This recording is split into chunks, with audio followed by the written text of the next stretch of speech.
One Punch Man just hit a new low, y'all. Fans waited 6 years for a third season, hoping against hope and coping against cope that it would be a return to the show's former glory, but instead they got this.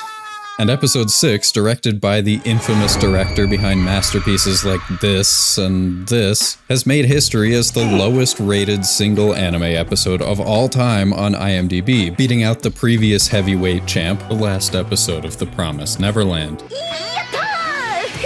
So what the hell happened, and why does this episode, and the season in general, look so irredeemably bad? Let's go beyond just the reactions of the internet and break it down in excruciating detail. I may not be the fastest to jump on this bandwagon, or the funniest. The season so far has been filled with embarrassing cut after embarrassing cut, like this one in episode 2, where after a bizarre zoom out that starts so close to Garo's hand that you can see the pixels, then his other arm slides horrendously behind his back in an attempt to do some sort of anticipation without actually doing any animation, and also it looks really weird for the rest of his body to be rendered with these bold dynamic outlines while the hand is just regular thin lines only. Or this one, right after the start of episode 5, which makes me seriously concerned that they're keeping these animators locked up in steel boxes with no access to the outside world, so they just have no idea how cloth works. As well as, to be fair, a couple actually good moments. But in episode 6, the incompetence grows to such strength that it tips over into straight up glaring errors like this cut, where Atomic Samurai's hair is just blatantly sliced off at the top of the frame. It almost blends into the dark background enough to not be noticed. Almost. And everywhere you look, the littlest details show a complete lack of oversight or direction, like, to pick one at random, this cut, where we're looking down at Sitch very clearly at a 45-degree angle, but as he turns around, suddenly in profile view, we're looking directly from the side as if at eye level. I had watched the first season of One Punch Man and loved it when it came out, but to be honest, when the second season was released to immense disappointment, I didn't want to ruin it for myself, and I preferred Mob Psycho 100 anyway, so I just left it where it was and lived in blissful ignorance for a decade. But morbid curiosity got the better of me, so I got into the grind set and watched through all of season 2 on 3x speed while listening to Mozart in one ear, the Bible in Mandarin in the other, and watching a video of Gary Vee telling me to imagine my whole family is dead on repeat on my second monitor. Literally pretend one of them got shot in the face. Before diving into season 3. Just kidding, I watched the recap special and some of the most important moments. And coming straight from that first season in my mind, which was an actual visual masterpiece, it's truly shocking to see how far this show has fallen. But first, this video is sponsored by Aura. You know how we live in a world now where if you want to get a burrito or receive an email from your great aunt with a link to a picture of a very annoyed cat with a slice of bread around its neck, you basically have to just accept that whatever service you're using is almost definitely selling your personal data to the highest bidder, and the only option is to go off-grid and live like a hermit? Well, put down that dowsing rod, because there is a secret third option. Aura protects your privacy by identifying data brokers who are selling your info. Data brokers are basically middlemen specifically for knowing the address of my childhood home and the name of my neighbor's brother-in-law's dog, and sometimes they're legit, like for background checks, but other times they'll just let literally anybody pay them for information about you, as anyone who's ever Googled their own full name can attest. And you can contact these companies to request that they remove your information, and legally they have to comply, but you already know they're gonna make that process as cumbersome as they possibly can. And there are also like a billion of them or something, so that can quickly become a full-time job. Luckily, Aura takes care of the hard part, automatically removing your info from these sites and keeping it off. And it's not just the data broker stuff, you also get a VPN, a password manager, credit monitoring, antivirus, app? You heard of apps? And a bunch of other stuff. There are a lot of services that offer something similar, but none of them offer as many features as Aura for the same price. Try Aura free for 14 days at aura.com/swampjawn, and in those 2 weeks, Aura will get to work scrubbing your personal info off these data broker sites. I'm not leaving myself vulnerable, and you shouldn't either. Now back to the video. I know many of you already know the story, but the context is important, so a quick tale of 2 manga adaptations to see how we got here. In 2015, the legendary animation studio Madhouse released One Punch Man, their adaptation of the web manga turned meat space manga by mangaka One. Madhouse had enlisted Shingo Natsume, who had just come off directing Space Dandy along with general director Shinichiro Watanabe for Studio Bones the previous year. Space Dandy wasn't exactly a smash hit commercially, but it was a testament to what can be done if you give almost full creative freedom to some of the most creative animators around, as well as just a damn good time. Madhouse wanted Natsume himself, but also the Rolodex of connections he had amassed. Natsume's book of friends, one could say. Okay, yeah, I stole that joke from the Canepa Effect, but he stopped making videos, so as far as I'm concerned, he legally relinquished his ownership of any and all jokes. So they assembled an army of powerhouse animators, some in-house, but mostly freelancers. Yoshimichi Kameda, Sushio, Kai Ikarashi, who you'll be familiar with if you watched my series on Delicious in Dungeon, Chainsaw Man director Yu Nakayama, Justice for Nakayama, and Yutaka Nakamura, who, if you've only heard the name of one key animator in the industry, it's probably his. If you want an even more in-depth look at this whole crew and their work, I recommend this video by Forgotten Relics. And sure enough, when One Punch Man came out, it was not only a smash hit, but also a genuine technical marvel, filled with a density of high-quality animation rarely seen in TV anime. But not to be outdone, the very next year, Studio Bones followed suit with their own adaptation of another web manga turned meat space manga by the same mangaka, Mob Psycho 100. It was also a who's who of legendary animators, many of the same ones from One Punch Man in fact, and went even further in the direction of let these weirdos do whatever the hell they want. And while it wasn't as big of a hit as One Punch Man, it arguably had even more insane density of high-quality animation. Both of these shows went so far beyond just taking manga panels and adapting them for the screen, and somehow the industry had agreed that they needed to pull out all the stops, not a single stop left unpulled, to adapt this guy's work.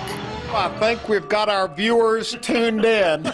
Mob Psycho 100 got 2 more seasons over the next 6 years, and they continued to treat it as a passion project, only making more when they were able to reassemble the same primary crew, and yeah, it's really good all the way through. On the other hand, our boy Wanpanman, Caped Baldy wasn't so lucky. Whether it was because Madhouse and or the animators were too busy, or just because they wanted to cut costs, the production committee, those are the shadowy organizations above the studios that actually make the decisions about what gets made, decided to move the production over to JC staff, replacing almost the entire crew and reportedly forcing them into an absurdly rushed production schedule. Most of the original crew scattered to the wind, some working on Mob Psycho, like I mentioned, and most of them somehow ending up working on Freerun years later. And the result was a second season that, well, you know. While Mob Psycho 100 was treated as art, One Punch Man was treated as an intellectual property to be profited off of, regardless of the inconvenience of maintaining things like creative vision, the people behind it, or the time necessary to make high-quality animation. That brings us to the present, when, almost exactly a decade after the release of the first season, and 6 years after the second, the show finally made its triumphant return and was met with thunderous applause. Oh, it's just as bad? Maybe worse? Episode 6 made history in the most embarrassing way possible? To shreds, you say. And remember how Season 1 came right out the gate with this badass big explosion and this purple guy goes, "Ah!"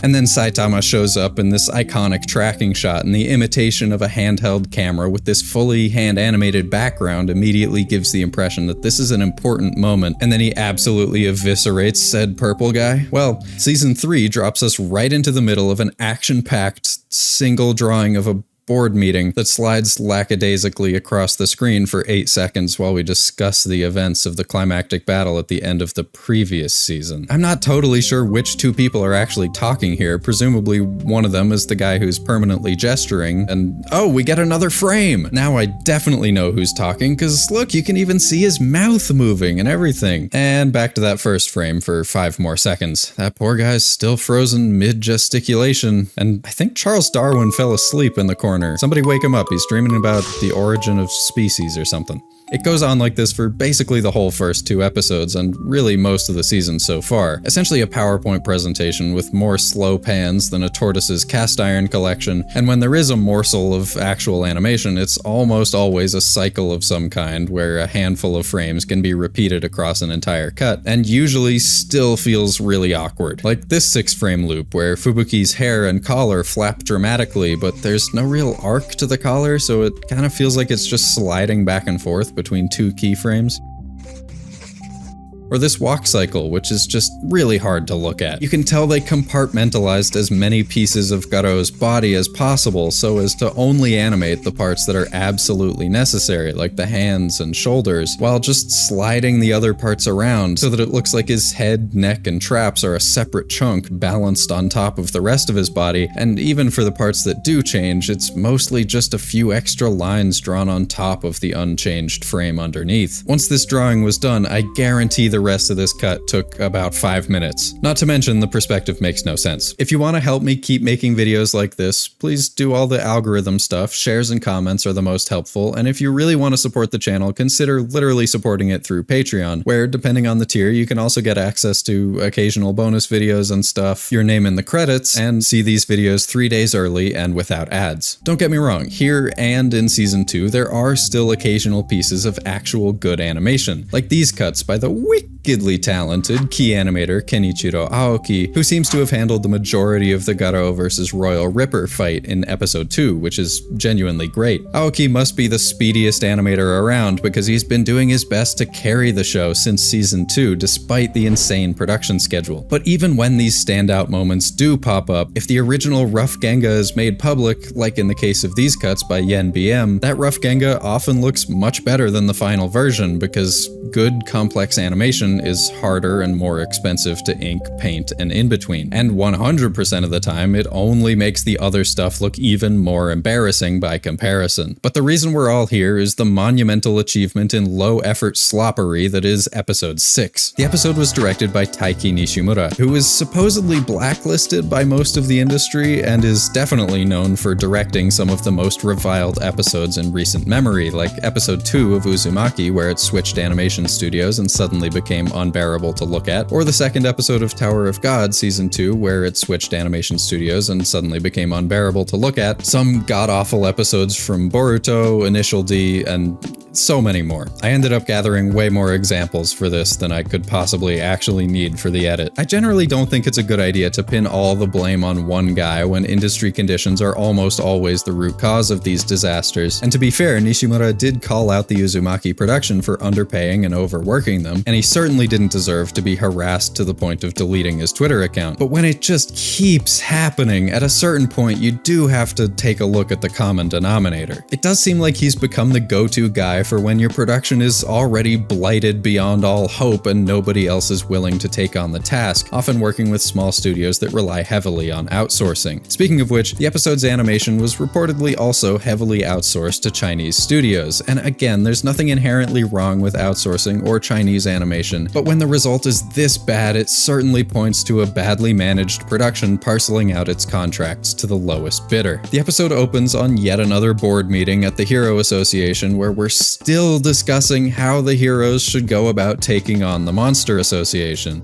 We're once again panning across mostly still frames for the first 8 minutes of the episode, and we're still taking every conceivable opportunity to cut away from or obscure the mouth of whoever is speaking at the moment. The first glaring error comes about 3 minutes in, that cut I mentioned at the top where Atomic Samurai's hair is cut off. At times, they try to add at least a little dynamism to the scene with little editing tricks like zooming in on one element like flashy flash here and then pulling out to the rest of the scene, but this must not have been planned originally because these cells are clearly not meant to be enlarged this big for the close-up. Tatsumaki is blurry, and you can see the aliasing in Flashy Flash's line work, which is also sloppily digitized so the lines don't fully connect the way they should. Clearly I'm not supposed to be looking at this so close, but I can't look away when you're shoving it in my face like that. I'm finally yanked from my stupor about halfway through the episode by this cut of King walking into the room, which out of the blue is animated with a shocking number of frames. Whole pieces of this walk cycle are animated on ones, and at first it was so jarring that I assumed it must have been automatically tweened or something, but the folds in the fabric and the rotation of the hands say otherwise. It does feel a bit strange to me that he'll generally move in full 24 FPS for about 3 to 5 frames, then pause for a few frames, so the stride feels jerky and stiff, but I'll give them the benefit of the doubt, maybe that was on purpose. And I get that this is supposed to feel like an impactful moment, kinda like that one that I mentioned from episode episode 1 of the first season and bring a sense of importance that contrasts with the reality that this is just some unemployed guy, but still, it feels like maybe we could have distributed these precious frames a little more evenly across the scene if there are so few of them to go around. Oh, also there's a coloring error, where in this frame of the cycle, the skin highlight shade is the wrong color. I'm sorry, but you come to this channel, nits are gonna get picked. I absolutely love that in this cut they've somehow managed to make these helicopters move so awkwardly that they look like they're little miniatures on sticks in front of a paper backdrop, despite them clearly being 5 copies of the same 3D model. And in the very next shot, the textures on the Hero Association HQ look blurry and stretched, and any sense of depth is lost because the shadows don't really make any sense. I feel like I'm going crazy for pointing this out, but if you put it right next to an almost identical shot from the start of the first episode of the season, it's hard to put your finger on it, but you see the difference, right? It has to be a prank. They're pranking me by taking every little detail and making it just a little bit worse, just to see when I'll notice. That's gotta be it. We get several more minutes of stock still inconsistent character models standing in front of lazily applied background art where characters describe at great length what they're presumably going to do in the next episode, and genuine question. I'm not super invested in the plot at this point, and the animation, or lack thereof, definitely taints the experience, but is it just me or is this boring as hell? Like, I've seen people say that they really liked this part in the manga, and it's tempting to blame it on the restructuring of the story for the anime, but even then, the series' writer, Tomohiro Suzuki, is actually one of the only key roles that has stayed consistent since season 1. Maybe I'm just overlooking the sheer hype. Whoa. Go back to the other one? Yeah, the sheer hype differential that can come from a meticulously composed and ridiculously detailed 2-page spread like this one compared to its anime counterpart, which looks like if I tried to redraw the scene from the manga purely from memory 3 days later, and also I get blasted right in the eyes with a discus every 4 minutes. They're not even casting any shadows, so it looks like they're hovering above the ground. Look at this guy's foot! This is the level of quality you'd expect from an okay in-between frame, not a freeze-frame hype-up moment. It's also worth mentioning that this episode of One Punch Man has 0 actual One Punch Man in it, save for this 6-second shot right at the end. Genos' snazzy new outfit is also completely massacred. Once again, the same one drawing of his chest and most of his arms are being reused in every frame, which is a big no-no. Imagine how cool it would have been to see the arms actually moving, and what a drawing it is. Any crumb of detail has been scrubbed away. What is going on with these buttons? This piece around the shoulders appears to be a hood that can clasp in the front, but in the anime version it just gets turned into a random little shape sitting on his lapel for no reason, and dear god, these lines on the chest and abdomen. I think if I redrew this section as it is but straight on, it would look something like this?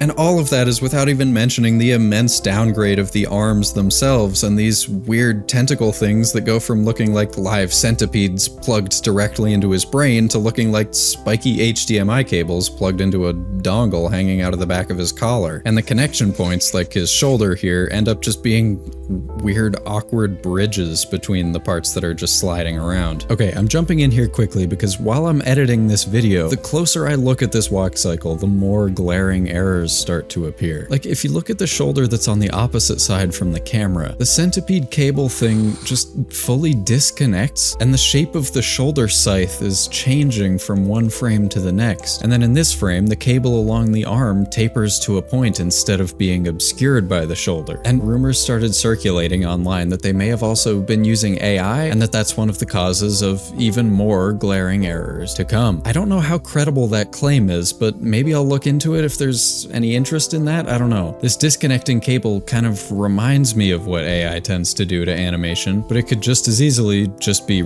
extremely sloppy work, especially when you go farther down the arm and look at these spikes, which are sloppy and mismatched in a way that AI would never do. And Taiki Nishimura rounds off the episode with one more of his signature moves, cutting to a random shot of the side of a building and lingering on it for more than half of this entire conversation scene. This shot lasts for a full 20 seconds uninterrupted.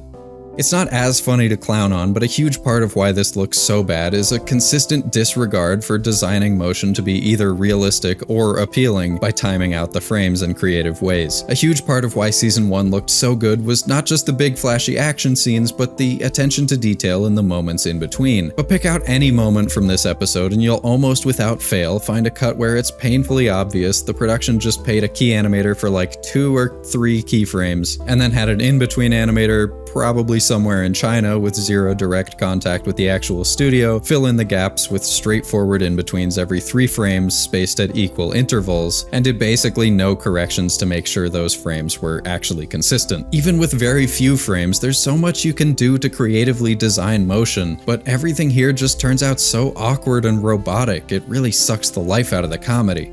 Not since X-Arm have I been this baffled. And this is a show that at one point was one of the most popular in the world. I don't think it's an exaggeration to say that One Punch Man, along with Attack on Titan, pushed the anime genre the rest of the way into the mainstream here in the West. And then to make fans wait 6 years only to come out with this? I know that delay was mostly just because not enough of the manga had come out to adapt it yet, but I choose to believe that they've been plugging away at it this whole time. As much as I do enjoy dunking on their work, as always, this stuff isn't generally the animators' fault. They've just been put in a terrible position out of their control. Everything about this episode and the last 2 seasons in general points to a production that simply does not care about quality and cuts corners to reduce costs at every turn. Luckily, I genuinely enjoy watching terrible media, and I think it can be just as educational as the good stuff, so I hope you enjoyed this as much as I did. Thanks for watching. If you liked this video, you can subscribe for more in the future, and YouTube thinks you'll also enjoy this next video that'll pop up on the screen in a second. And thank you so much to my wonderful supporters on Patreon who, if I lined them up end to end, would stretch all the way to the moon and back twice. That's a true science fact. Smackintosh, Scorpiante, Katie L, Serial Isle, Leia Pico, Newtaf, Patrick Davison, Arborix, Jun, Dr. Yola McSwag, Grab G, Joe, Fugunlugget, Annie, Sammy Z, Nozami Corgi, Machu Stepek, Juicebox, Bloodsbane, and Orwing, as well as all the other names you're seeing on the screen right now.